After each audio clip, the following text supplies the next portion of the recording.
अवांजी समातुन ताईं radio voice of Sindh London.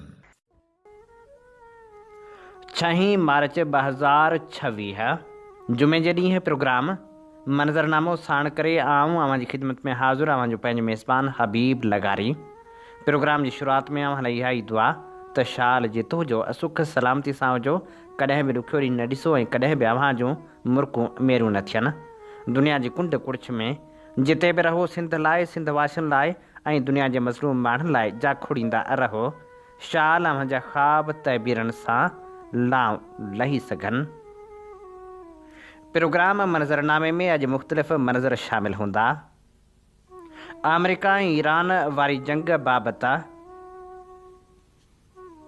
रिपोर्टनि जो जाइज़ो वठंदासीं त आख़िर अमेरिका वटि बाक़ी केतिरा हथियार बचा आहिनि ऐं इन सूरतहाल ते बि नज़र विझंदासीं त जंग जी डेघ ख़िते में कहिड़ा बुहरान आणींदी। सिंधू दरिया मां जलालपुर कैनाल कढण वारो कमु बंदि न थियण वारे मामले ते बि ख़ुसूसी रिपोर्ट पेश कंदासीं ऐं उन सां गॾोगॾु सिंध जो वजूद वेरियुनि खां कीअं बचाइजे इन ते बि वीचार वंडींदासीं। नामियारे शाइर मंज़ूर मंगी जी इनकलाबी शाइरी ऐं रुमानवी शाइरी प्रोग्राम जो हिसो हूंदी, जॾहिं त मुख़्तलिफ़ तजिया तबसरा ऐं शाइरी पिणु प्रोग्राम में पेश कंदासीं। सभ खां पहिरियां आलमी सूरतहाल ते नज़र विझंदासीं ऐं ॼाणण जी कोशिशि कंदासीं त सूरतहाल कहिड़े तरफ़ वञे पई। हाणे जॾहिं हिकु तरफ़ अमेरिका जे अॻूणे फ़ौजी ऑफिसर इहा दावा कई त अमेरिका ही जंग हाराए वेंदो, त ॿिए पासे वरी अमेरिकी अमलदारनि इहा दावा बि कई आहे त सिर्फ़ु हिकु हफ़्ते खां बि घटि अरसे में अमेरिका खे ईरान जे फ़िज़ाउनि ते मुकमिल कंट्रोल हासिलु थी सघे थो ऐं ख़िते ॾांहुं वधीक फ़ौजी ताक़त मोकिली पई वञे। पर हिन समूरी सूरतहाल में इहो ख़दशो बि ज़ाहिर कयो पियो वञे त जेकॾहिं ईरान ख़िलाफ़ु जंग डिघी थी वई त अमेरिका खे हथियारनि जी खोट खे मुंहुं ॾियणो पवंदो। हिन सूरतहाल में इहा ख़बर बि साम्हूं आई आहे त अमेरिका पंहिंजे दिफ़ाई ठेकेदार कंपनियुनि ते दबाउ वधाइणु शुरू करे छॾियो आहे। बैन अल-अक़वामी ख़बर एजेंसी जी रिपोर्ट मूजिबि हिन मामले खां वाक़ुफ़ु पंज अमलदारनि ॿुधायो आहे त अमेरिकी सदर ट्रंप जी इंतिज़ामिया अमेरिका जे वॾियुनि दिफ़ाई कंपनियुनि जे आला उहिदेदारनि सां मुलाक़ात करण जो मनसूबो ठाहे वरितो आहे त जीअं हथियारनि जी पैदावार में तेज़ी आणे सघिजे। अमेरिका जे बचाव वारी वज़ारत ईरान ते हमलनि ऐं ताज़नि फ़ौजी कार्रवाइनि खां पोइ पंहिंजनि हथियारनि जे ज़ख़ीरनि खे ॿीहर वधाइण ते कम बि करे रही आहे। ज़रिया ॿुधाइनि था त हथियार ठाहींदड़ कंपनियुनि ऐं अहम सप्लायर खे हिन इजलास में शिरकत जी दावत बि ॾिनी वई आहे। हीउ इजलास उन हंगामी सूरतहाल खे ज़ाहिर करे थो जेका ट्रंप इंतिज़ामिया अंदरि मौजूदु आहे। ईरान ख़िलाफ़ कार्रवाइनि जे फ़ौजी ऑपरेशननि खां पोइ अमेरिका अरबें डॉलरनि जा हथियार इस्तेमालु करे चुको आहे। उन्हनि में फ़िज़ाई दिफ़ाई निज़ाम, गोला बारूद ऐं एंटी टैंक मिज़ाइल शामिल आहिनि। ईरान सां जंग दौरान डिघे फ़ासिले ताईं मार कंदड़ मिज़ाइल बि वॾे तइदाद में इस्तेमालु थिया आहिनि, जेके यूक्रेन खे फ़राहम कयल मिज़ाइलनि खां बि वधीक आहिनि।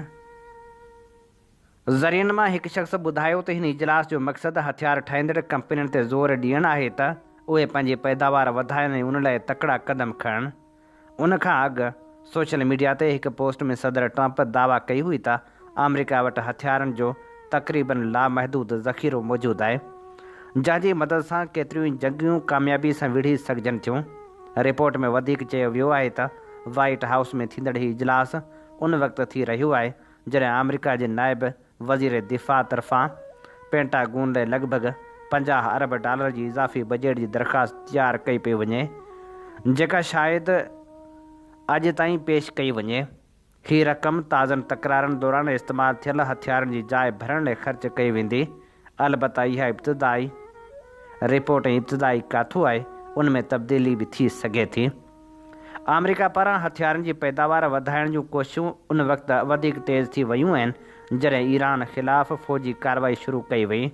ट्रंप इंतिज़ामिया दिफ़ाई कंपनियुनि ते मुसलसल दबाउ वधायो आहे त हूअ शेयर होल्डरनि खे मुनाफ़ो ॾियण बदिरां हथियारनि जी पैदावार वधाइण ते वधीक सीड़पकारी कनि। ताज़ी सूरतहाल ते नामियारे कंपेयर ऐं लेखक अमीन अरबाब पंहिंजे तजिए में लिखियो, परॾे ई मीडिया खे खोले था ॾिसूं था ईरान इसराइल जंग बाबति हैरान कंदड़ ॻाल्हियूं साम्हूं अची थियूं बीहनि। ॿिनि रिटायर अमेरिकी जनरल डेविड जेको US जो अॻूणो director of the central intelligence agency जो सरबराह ऐं जनरल मेरी जेको US जो अॻूणो chairman of the joint chiefs of staff रही चुको आहे जा इंटरव्यू बि ॿुधण वटा आहिनि। ही ॿई ॼणनि तक़रीबन हिन डिघी जंग खे टेक्निकल ऐं स्ट्रेटेजिक पहलू जे रूप में ॾिसनि था। रिटायर ऑफिसरनि जो ख़्यालु आहे त ही तारीख़ जी पहिरीं लॉन्ग रेंज मिज़ाइल वार आहे ऐं हिन जंग जी वॾी ॻाल्हि इहा आहे जो ईरान वटि दुनिया जो हिन वक़्तु सभ खां वॾो मिज़ाइल ज़ख़ीरो मौजूदु आहे, जॾहिं त इसराइल वटि दुनिया जो जदीद तरीन दिफ़ाई निज़ाम मौजूदु आहे। फ़ौजी माहिरनि मूजिबि फॉरवर्ड डिफेंस यानी हूअ पंहिंजी ज़मीन जे बजाए लिबनान, यमन ऐं शाम ज़रिए इसराइल खे थकाए मारणु चाहे थो। रिटायर जनरल पंहिंजा धारदार ख़्याल अॻियां रखंदे ख़बरदार बि कनि था त जेकॾहिं ईरान इसराइल ते सिधो हमिलो कयो त अमेरिका खे मजबूरन जंग में बाक़ाइदे कुॾणो पवंदो, जंहिंसां ख़िते में मौजूदु अमेरिकी अॾा ईरान जे निशान ते अची वेंदा। ॿिए तरफ़ न्यूयॉर्क टाइम्स जे मशहूरु सहाफ़ी इन खे सियासी ऐं अदालती निज़ाम जी तब्दीली तौरु ॾिसंदे इंतिहाई वॾो ख़दशो ज़ाहिर कयो आहे त जेकॾहिं ईरान तेल जी सप्लाई वारो रस्तो बंदि कयो त अमेरिका में गैसोलीन जा अघ आसमान सां ॻाल्हियूं करणु लॻंदा, जेके अमेरिकी सियासत ऐं मुआशी सूरतहाल ते गहरो असरु विझंदा। CNN ॿुधंदे राति हिकु सहाफ़ी इसराइल जी अंदरूनी सूरतहाल ते दिलचस्प बहस कंदे इहो बि पिए वराणियो त नेतन ही जंग पंहिंजी आख़िरी सियासी बका लाइ विढ़ी रहियो आहे ऐं ही जंग रुॻो इसराइल ख़िलाफ़ु न आहे पर मग़रबी असर खे ख़तमु करण जी हिकु न खुटंदड़ रांदि बि आहे। रिटायर्ड अमेरिकी फ़ौजी ऑफिसरनि जी गुफ़्तगू ऐं सहाफ़ी जे ॻाल्हियुनि मां लॻे थो त जेकॾहिं इसराइल ईरान जे एटमी ठिकाणे ते हमिलो करण जो बाक़ाइदा फ़ैसिलो कयो त पोइ हीअ जंग फ़ैसिलाए ते मोड़ ते अची बीहंदी। हुननि जो ख़्यालु आहे त जंग जो हिकु वॾो भाङो साइबर स्पेस में विढ़ियो पियो वञे, जिते ॿई मुल्क हिक ॿिए जी बिजली घरनि, बैंकनि ऐं दिफ़ाई राबतनि खे जाम करण जी कोशिशि करे रहिया आहिनि। हुननि जो इहो बि ख़्यालु आहे त हीअ जंग खटण या हाराइण खां वधीक बका जी जंग बणिजी चुकी आहे ऐं अमेरिका चाहे थो त जंग महदूद रहे पर इसराइल ईरान जे ख़तरनि खां सदाईं लाइ छुटकारो चाहे थो, जंहिं लाइ इसराइल खे अञा वॾी क़ीमत चुकाइणी पवंदी। अवां जी समातुनि ताईं radio voice of Sindh London. हीअं ॿुधी रहिया आहियो radio voice of Sindh London. अवां जी ख़िदमत में प्रोग्राम पेश कयो पियो वञे मंज़रनामे साण आऊं अवां जी ख़िदमत में हाज़ुर अवां जो पंहिंजो मेज़बान हबीब लगारी। जीअं तव्हीं ॼाणो था त असीं radio voice of Sindh London तां अवां जी ख़िदमत में उहे प्रोग्राम पेश कंदा आहियूं जिन में सचाई जा सॾ हूंदा आहिनि, जिन में तारीख़ जा अमल वर्क हूंदा आहिनि। असीं चाहियूं था त हीअ सफ़र सफलता माणे, जंहिं लाइ असांखे अवां जे साथ ऐं सहकार जी ज़रूरत आहे। जीअं त अव्हीं ॼाणो था त असीं हिन इदारे खे कारोबारी बुनियादनि बदिरां क़ौमी ख़िदमत जे जज़्बे तहत हलाए रहिया आहियूं। हिन सफ़र में असांखे अवां जे माली सहकार ऐं साथ जी ज़रूरत आहे। अचो हिन सफ़र में असां सां हमक़दम बणिजो। उन सां गॾोगॾु अव्हीं असांजे यूट्यूब चैनल खे पिणु सब्सक्राइब करियो। असांजा प्रोग्राम वधि में वधि दोस्तनि ताईं पहुचायो त जीअं सुजाॻी जो हीउ सॾु घर घर ताईं पहुची सघे। पाण ॼाणूं था त जंग तवील थींदी पई वञे। अमन जा ख़्वाहिशमंद सदाईं इहो चाहींदा आहिनि त जंग ख़तमु थी वञे ऐं अमन क़ाइमु थिए, पर जॾहिं जंगियूं तवील थींदियूं आहिनि तॾहिं पाण सां गॾु वॾा बुहरान खणी ईंदियूं आहिनि। ट्रंप चवे थो त जंग 4 हफ़्ता जारी रहंदी, जॾहिं त माण्हुनि जो ख़्यालु आहे त उहा 2-3 महीना बि जारी रही सघे थी। जेकॾहिं जंग 4 हफ़्ता जारी रही त दुबई जो छा थींदो? दुबई में अञा ताईं जेके हमला थिया आहिनि उहे तक़रीबन 100% रोकिया विया आहिनि। सऊदी अरब किथे बीठो आहे? अॼु उनजी रिफाइनरी आरामको रिफाइनरी ते मिज़ाइल मारिया विया। सऊदी चवे थो त अमेरिकन पंहिंजो वाइदो पूरो न कयो। लॻभॻि $2 अरब जो नुक़सानु थियो आहे ऐं मजमूई नुक़सानु 50 खां 60 अरब डॉलर ताईं पहुची सघे थो। दुबई पंहिंजे स्टॉक एक्सचेंज ॿ ॾींहं लाइ बंदि करे छॾी। पाकिस्तान जी स्टॉक एक्सचेंज लॻभॻि 9% घटिताई सां बंदि थी। पाकिस्तान जो तेल ते दारोमदार तमामु घणो आहे। अमेरिका लाइ हिकु वॾो मसइलो इहो आहे त उन जी $40 ट्रिलियन जे कर्ज़ जो मसइलो आहे। मुआशी माहिर फारूक सलीम चयो त जदीद तारीख़ में ईरान वारी तेल जी गुज़रगाह कॾहिं बि मुकमिल तौर ते बंदि नाहे थी। जेकॾहिं मुकमिल तौर ते बंदि थी त पोइ तेल जो जेको बुहरान पैदा थींदो उन जो काथो लॻाए नथो सघिजे। जेकॾहिं ॾिसिजे त किन मुल्कनि लाइ जंग मुआशी तबाही बदिरां मैशत लाइ टेको साबित थींदी आहे, पर मजमूई तौरु जंगियूं मैशत खे कापारी धक रसाईंदियूं आहिनि। इहो सम्झणु ग़लति आहे त जंग सबबु उहे मुल्क मुतासिर थींदा आहिनि जेके जंग जे मैदान में अमली तौरु लथल हूंदा आहिनि।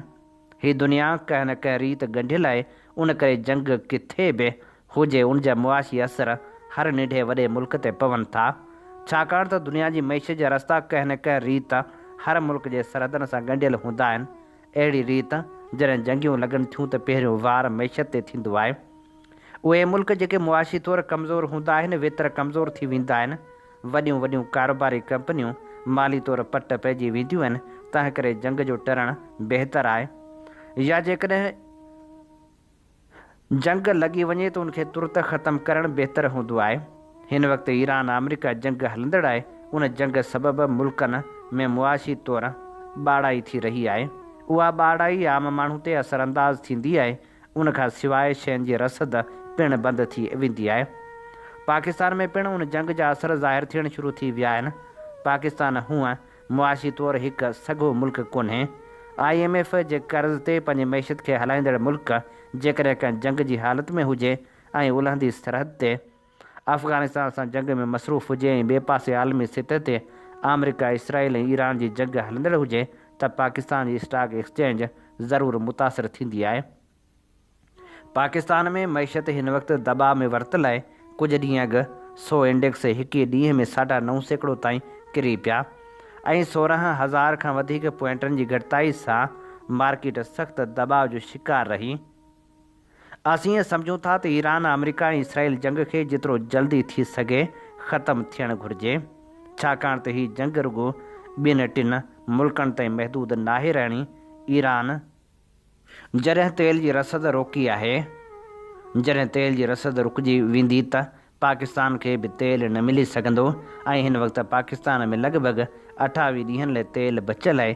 तंहिं करे ज़रूरत इन ॻाल्हि जी आहे त दुनिया जी मैशत खे तबाह थियण खां बचाइण लाइ ताक़तवर मुल्क जंग बंदी लाइ कोशिशूं कनि त जीअं दुनिया जी मैशत बहाल थी सघे। प्रोग्राम मंज़रनामे में हाणे पेश करियूं था नामियारे शाइर शेख अयाज़ जी यादगार तक़रीर, जेका हुन जश्न रूह रिहाण जे मौक़े ते कई हुई। तक़रीर पेश करे रहियो आहे जदीद सिंधी सहाफ़त जो बानी, radio voice of Sindh London जो सरवाण साईं इमदाद ओढो।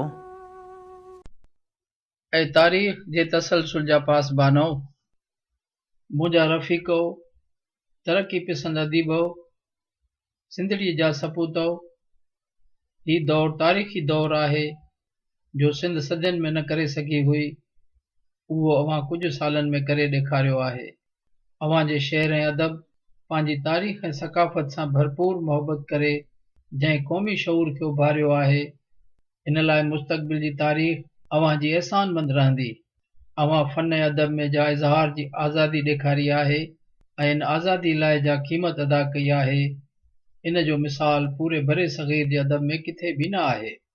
असां हिकु मुनज़्ज़म तहरीक न आहियूं, पोइ बि असांजी कोशिश एतिरी जुंबश पैदा कई आहे जो कूड़ जो सारो कोट लुॾी रहियो आहे ऐं उन जे मोर्चनि ते बीठल पहरेदार पंहिंजो तवाज़ुन रखी नथा सघनि ऐं पंहिंजा उबता सुबता तीर हेॾां होॾां उछले रहिया आहिनि ऐं असां उहे तीर पंहिंजनि हथनि सां मरोड़े उन्हनि जे फिके मोह में हणी रहिया आहियूं।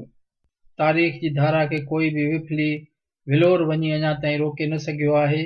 इर्तिका जे वहकिरे हर उजत परस्त कुवत खे लोढ़े लटे छॾियो आहे। कोई बि इर्तिका जे वहकिरे खे रोके न सघियो आहे। इहो वाकिरो हिकु गूंजंदड़ गरजंदड़ समुंड वांगुरु केई पहाड़ पहाड़ खां पटे फिटो कंदो आहे। ज़िंदाननि जूं सीखूं इंसाननि खे रोके सघंदियूं आहिनि। तारीख़ खे का बि रुकावट, का बि बंदिश, को बि तशदुद रोके न सघियो आहे। तारीख़ खे हिकु पको वही खातो आहे ऐं इहा हर गदार खां गॾियल व्याज सां कर्ज़ चुकाए वठंदी आहे ऐं हर मुहिब वतन खे मुदे ख़ारिज मूर बि मोटाए ॾींदी आहे।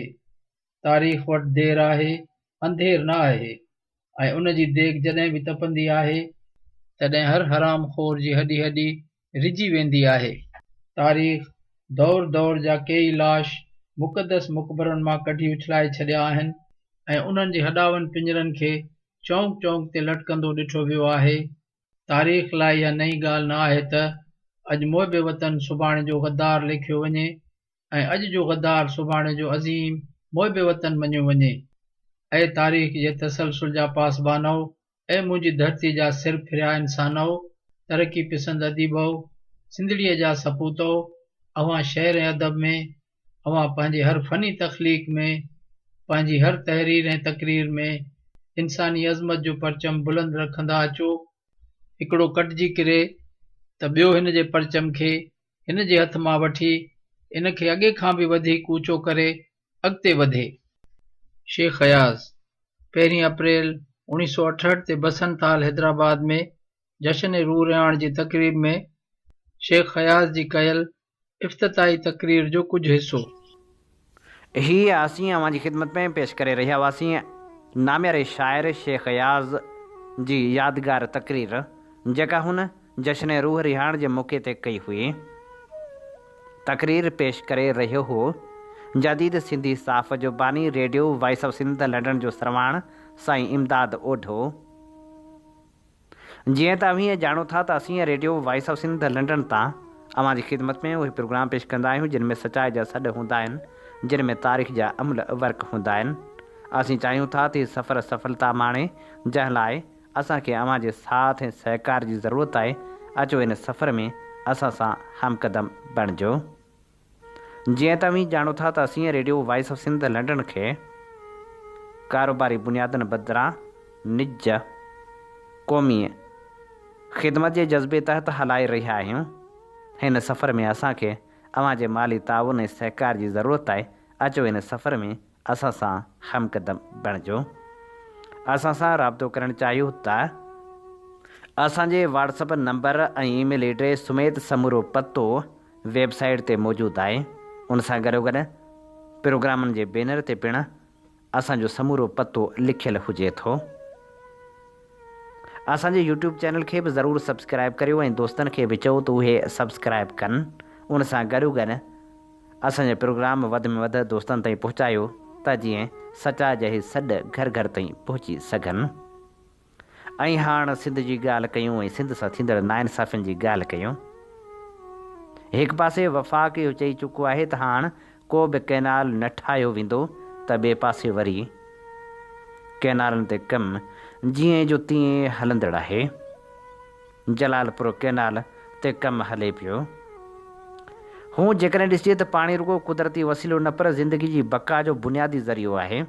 पाकिस्तान जहिड़े ज़रई मुल्क में दरियाउनि जो पाणी सूबनि जी मैशियत, ज़राइत ऐं माण्हुनि जे रोज़गार सां सिधो लाॻापियलु आहे। पर छा कजे मुल्क जे निढनि सूबनि ख़ासि तौर ते सिंध खे पाणी जी विर्छ वारे मामले में मुसलसल नाइंसाफ़ियुनि जो निशानो बणायो पियो वञे। सिंध जो बुनियादी दारोमदार तारीख़ी तौर ते सिंधू दरिया ते रहियो आहे। हिन दरिया जे पाणी ते सिंध जी लखें एकड़ ज़मीन आबाद आहे, जॾहिं त सिंध जी डेल्टा माहौलियात ऐं सामूंडी हयातियात बि उन सां ॻंढियल आहिनि। पर गुज़िरियल केतिरनि ई ॾहाकनि खां मथे वहिकरण मां पाणी रोकणु, नवनि केनालनि जी तइमीर ऐं पाणी जी ग़ैर मुनसिफ़ाणी विर्छ सबबि सिंध जूं ज़मीनूं आहिस्ते आहिस्ते सुकण लॻियूं आहिनि। सिंध जे सियासी, समाजी ऐं ज़रई हल्कनि जो मौक़िफ़ आहे त पाणी जी विर्छ बाबति 1991 वारे मुआदे ते मुकमिल अमल न थी रहियो आहे। नतीजे तौरु हेठां वहिकरनि ताईं पाणी जी खोट वधंदी पई वञे, जंहिंजो सभ खां वॾो असरु सिंध जी ज़राइत ऐं डेल्टा ते पियो आहे। सामूंडी पाणी अॻिते वधी रहियो आहे। लखें एकड़ ज़मीन बंजर थी चुकी आहे ऐं हज़ारें ॻोठ लॾ प्लाण ते मजबूर थी विया आहिनि। अहिड़ी सूरत में पंजाब में नवां केनाल ठाहिण जा मनसूबा निढनि सूबनि लाइ वधीक ॻणती जो सबबु बणिया आहिनि। ताज़ो जलालपुर केनाल ते पिणु कमु जारी रखण बाबति ख़बरूं साम्हूं आयूं आहिनि। जॾहिं त अॻु में इहो तासरु ॾिनो वियो हो त तकरारी केनाल ते कमु रोकियो वेंदो। सिंध में इहो सुवालु शिदत सां उभरी रहियो आहे त जेकॾहिं वफ़ाक़ ऐं पंजाब वाक़ई निढण सूबनि जे ख़दशनि खे संजीदगी सां वठनि था त पोइ अहिड़नि मनसूबनि ते कमु छो जारी रखियो वियो आहे। सिंध जो मौक़िफ़ वाज़े आहे त जॾहिं पाणी जी मुनसिफ़ाणी विर्छ यकीनी न बणाई वेंदी तेसि ताईं नवां केनाल ठाहिण वफ़ाक़ी यकजहती खे नुक़सानु पहुचाए सघनि था। वफ़ाक़ जी ज़िम्मेवारी आहे त हू रुॻो हिकु सूबे जे ज़रूरतनि खे नज़र में न रखे पर सॼे वफ़ाक़ जे मुफ़ादनि खे साम्हूं रखी पोइ फ़ैसिला करे। ऐं हाणे अव्हां जी ख़िदमत में पेश करियूं था नामियारे लेखक अयाज़ लतीफ़ दाए जो लेख जंहिंजो उनवान आहे सिंध जो वजूद वेरियुनि खां कीअं बचाए सघिजे थो। सिंध जे अंदरि तमामु वॾा तमाशा थी रहिया आहिनि। हिकिड़ा माण्हू अहिड़ा आहिनि जिन खे सिंध जो वजूद नथो वणे। असली मालिकनि जे इशारे ते सिंध जे ख़िलाफ़ु ज़हर ओगा थींदा रहनि था पर सिंध जी कुंड कुड़िछ मां जॾहिं उनजे सिंध दुश्मन अमल ख़िलाफ़ु मज़ाहिमत थिए थी त उन्हनि खे पंहिंजे मौक़िफ़ तां वापसि थियण में का देरि नाहे लॻंदी। जहिड़ी तरह ताज़ो गवर्नर हाउस सिंध जी वहदानियत खे चैलेंज कयो खुलेआम उन्हनि सिंध जे विरहाङे खे फोकस करे ईअं महसूसु कयो त सभु सिंधी उन मौक़िफ़ खे मज़ाक़ सम्झी नज़रअंदाज़ करे छॾींदा पर उन्हनि खे कुझु लम्हनि में ख़बर पइजी वई त सिंध जो शऊर सुतल न आहे। हाणे उहे सिंध जे वजूद जा दुश्मन सिंधी माण्हुनि जी कावड़ खे कुझु घटाइणु चाहिनि था जीअं ॿीहर वरी नए अंदाज़ में नए डिक्टेशन तहत का साज़िश करे सघनि। सोशल मीडिया बि अजीब जहान आहे। इहा ख़बर नाहे हूंदी त जेको माण्हू फेसबुक ते लाइव अची सिंध जे दर्दनि सां भरियो पियो आहे उन जो अंदरूने खाना वजूद सिंध धरती ऐं सिंधी माण्हुनि लाइ केतिरो ख़तरनाक आहे। जेकॾहिं को माण्हू कंहिं शऊरी ऐं फ़िक्री रस्ते जे मामरनि खां बाख़बर हूंदो आहे त उन खे ख़बर पइजी वेंदी आहे त जेको शख़्स ॻाल्हाए थो उन में केतिरी सचाई आहे छाकाणि त उन जे समूरे पस मंज़र खे साम्हूं रखिणो हूंदो आहे। सिंध जे गवर्नर कामरान टेसोरी जंहिं नमूने गवर्नर हाउस खे सिंध जे ख़िलाफ़ु साज़िशुनि जो मर्कज़ बणायो ऐं असली वाघ धणियुनि बि इहो ॼाणे वरितो त सिंध जे 7 करोड़ माण्हुनि खे मात ॾियणु झुकाइणु हाणे उन्हनि जे वस जी ॻाल्हि नाहे। कारपोरेट फार्मिंग जो इशू हुजे सिंधू दरिया जे पाणी ते धाड़े लॻाइण जो मामिलो हुजे धारियुनि जी यलगार जो मसइलो हुजे इंफ्रास्ट्रक्चर जी बर्बादी हुजे बेरोज़गारी जो अज़ाब हुजे या सिहत जे सहूलतनि जो फुक़दान हुजे बदतरीन हुक्मरानी हुजे या क़ौमी वजूद सां वागियल ॿिया मसइला हुजनि उन्हनि ते सिंध जा माण्हू ओचितो भड़को ॾेई ॿाहिरि निकिरी था अचनि। अवामी मज़ाहिम जी पुरमन मज़ाहिमत हिन वक़्तु समूरी दुनिया जो अहम मोर्चो आहे। उन पुरमन जदोजहद ऐं मज़ाहिमत जे करे ई सिंधी माण्हुनि खे शानदार कामयाबियूं मिली रहियूं आहिनि पर असांजे सिफ़नि जे अंदरि अहिड़ा चालाक ऐं मकार माण्हू वेसा घाती करे सम्झंदा आहिनि त समूरी क़ौम बेवकूफ़ आहे। ताज़ो जॾहिं गवर्नर खे सिंध जी मज़ाहिम जो मुंहुं ॾिसणो पियो त हुनखे यूटर्न वठिणो पियो लिकी वियो ऐं हिन वक़्तु बि असां सभिनी सिंधी माण्हुनि खे हुनजे वजूद मां नस्ली कटरपणे जी धप अची रही आहे। उन माहौल में हुनजी तारीफ़ करण जो मतिलबु आहे त सिंधी माण्हुनि जे मौक़िफ़ जी तरदीद करे पंहिंजा ज़ाती ऐं ख़सीस मुफ़ाद हासिल कया वञनि। हर माण्हू जो किरदारु आहे हर को पंहिंजे दुकान जो होको ॾींदो आहे पर उमरकोट में सिंधी नियाणी सां वहशत वारे वाक़े ते गवर्नर जूं हमदर्दियूं वठण जी कहिड़ी ज़रूरत आहे जंहिंमें गवर्नर चए थो त उमरकोट जी नियाणियुनि खे कराची जे हिकु कॉलोनी में 80 गज़ जा प्लाट ॾिना वेंदा। अहिड़े माहौल में जॾहिं सिंध जे गवर्नर सां सिंधी माण्हुनि जी नफ़रत उरूज ते आहे उन नफ़रत खे मीठ मोहबत में बदिलाइण जो इख़्तियार कंहिं फ़र्द खे कंहिं ॾिनो आहे। वक़्त जी अहम ज़रूरत इहा बि आहे त सिंध जे सभिनी क़ौम परस्त धुरियनि ऐं वतन दोस्त माण्हुनि खे सभु इख़्तिलाफ़ ख़तमु करणु घुरिजनि। ज़ाती अनाउनि जी ॻाल्हि मां उन्हनि खे अॻिते वधी इहो सम्झणु घुरिजे त उनजी धरती ते ख़तरे जूं घंटियूं वॼी चुकियूं आहिनि। अंग्रेज़नि जी पॉलिसी वांगुरु असांखे हाणे वेढ़ायो ऐं हुकूमत करियो वारी पॉलिसी जे हवाले कयो वियो आहे। तारीख़ कंहिंजो बि इंतज़ारु नाहे कंदी किथे ईअं न थिए जो असांखे घणी देरि थी वञे ऐं असां पंहिंजे वजूद जी जंग हाराए विझूं। ही असीं अवां जी ख़िदमत में पेश करे रहिया हुआसीं अयाज़ लतीफ़ दायो जो लिखियल लेख। नाम्यारे शाइर शेख अयाज़ लिखियो हो, तारीख़ शख़्सियतूं उभारींदी आहे, शख़्सियतूं तारीख़ खे अॻिते वठी वेंदियूं आहिनि, शख़्सियतूं तारीख़ जा पेर आहिनि, तारीख़ उन्हनि खां सवाइ जॾहिं हूंदी आहे। लेनिन खां सवाइ रूस में इनकलाब एतिरो जल्दी न अचे हा। कास्त्रो ऐं हो ची मन खां सवाइ क्यूबा ऐं वियतनाम, अॼोका क्यूबा ऐं अॼोका वियतनाम न हुजनि हा। ऐं GM सैद खां सवाइ दोदे ऐं दौलत दरिया ख़ान जी सिंध हमेशह लाइ दफ़नाइजी वञे हा। अवां जी समातुनि ताईं radio voice of Sindh London. हीअं ॿुधी रहिया आहियो radio voice of Sindh London. अवां जी ख़िदमत में प्रोग्राम पेश कयो पियो वञे मंज़रनामे साण आऊं अवां जी ख़िदमत में हाज़ुर अवां जो पंहिंजो मेज़बान हबीब लगारी। काल्ह 4 मार्च जो ॾिहाड़ो हो। 4 मार्च लाइ नाम्यारे लेखक ऐं बरख़ सियासतदान रसूल बिशप अली जे लिखियो हो। 4 मार्च 1967 न रुॻो सिंधी शागिर्दनि जी तहरीक जी शुरूआत जो ॾींहुं आहे, पर उहो सिंध जी क़ौमी जदोजहद जो बि हिकु हद निशान आहे। उन ॾींहुं सिंधी क़ौम जे हिकु मुजाहिद दस्ते अॻिते वधी सिंध दुश्मन क़ुवतनि सां टकर खाधो ऐं रत ॾिनो। उन ॾींहुं सिंधी शागिर्दनि क़ौमी जदोजहद जी वाग पंहिंजे हथनि में वरिती ऐं केतिरा साल मज़बूती सां उहा पंहिंजे हथनि में झलियो आया।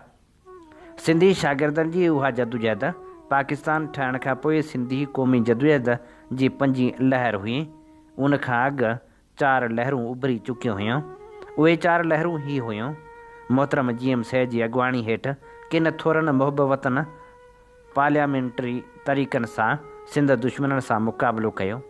मोहतरम GM सैद तरफ़ां शख़्सी इल्मी ऐं नज़रियाती जदोजहद, कामरेड हैदर बशीर जतोई ऐं अब्दुल कादिर जी अॻुवाणी हेठि हारी ऐं क़ौमी जदोजहद, मोहम्मद इब्राहिम जोए ऐं शेख अयाज़ जी अॻुवाणी हेठि इल्मी ऐं अदबी जदोजहद।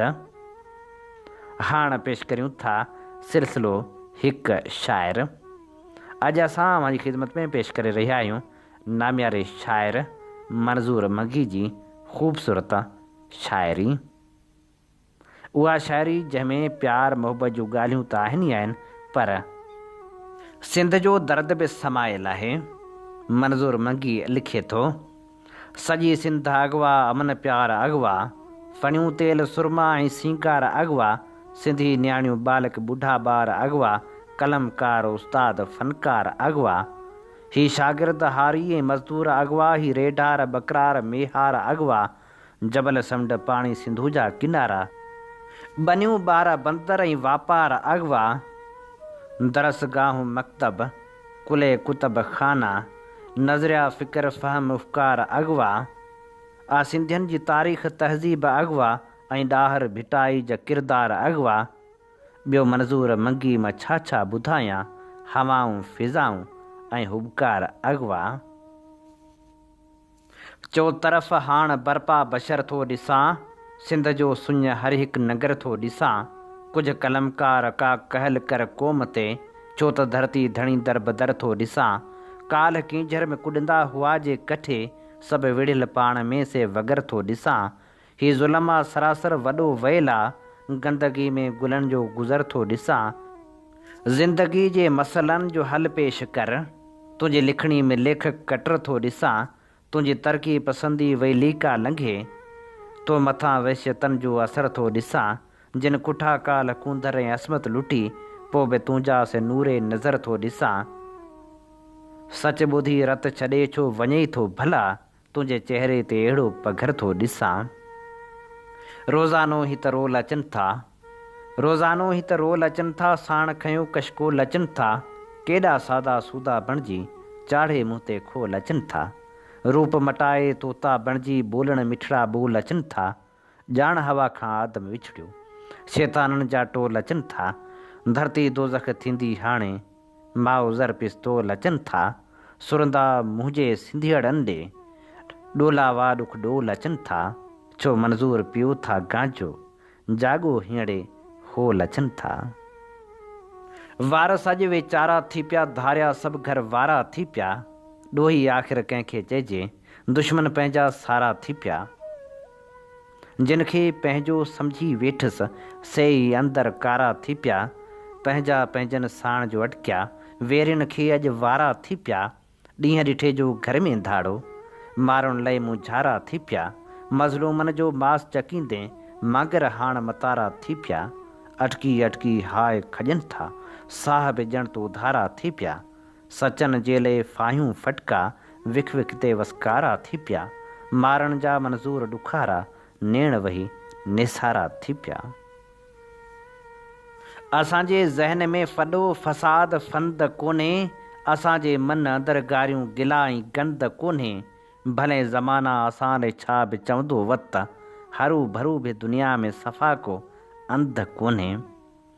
रूह सां रत ॾेई सुरत जो सत ॾेई कंहिं अॻे खे उजारण वॾी ॻाल्हि आहे, चो तरफ़ बाह मां इश्क आड़ाह मां पाण पंहिंजो गुज़ारण वॾी ॻाल्हि आहे। सुरत साञह जा ख़्वाब पोखियां थो, आजपे जा गुलाब पोखियां थो, सिंध आज़ाद थियणी या थींदी, अॼु उहे इनकलाब पोखियां थो, ग़ैर जे सवाल खे सटे मुंहं ते जोश जज़्बा जवाब पोखियां थो, इश्क ऐं इनकलाब साण खणी सूंहं माणे सवाब पोखियां थो, ऐं मंज़ूर मंगी सिंध अंदरि नींहं वारा निसाब पोखियां थो। धरती जो पहर आहे ज़िंदगी, मसलनि जो शहर आहे ज़िंदगी, जो लथो गुम थी वियो कोन्हे लधो, अहिड़ो उन्हो बहर आहे ज़िंदगी, रोज़ पेरनि में थी चीभाट जे, ॼण त घर जो ॿोहर आहे ज़िंदगी, ज़िंदगी खे रुख नओं मंज़ूर ॾे, छा थियो जे ज़हर आहे ज़िंदगी। ही असीं अवां जी ख़िदमत में पेश करे रहिया हुआसीं नामियारे शाइर मंज़ूर मंगी जी इनकलाबी शाइरी। इन ते ही प्रोग्राम मंज़रनामे जो वक़्तु पुॼाणी ते पहुचे थो। पंहिंजे मेज़बान हबीब लगारी खे इन साॻी दुआ सां ॾींदा इजाज़त। वसे भिट तुंहिंजी भलारा सदा, सदा देस परदेस सारा वसन, कॾहिं सींद सिंजी न मेरी थिए, कॾहिं मोड़ कंहिंजा न मुरझाए अचनि। अवां जी समातुनि ताईं radio voice of Sindh London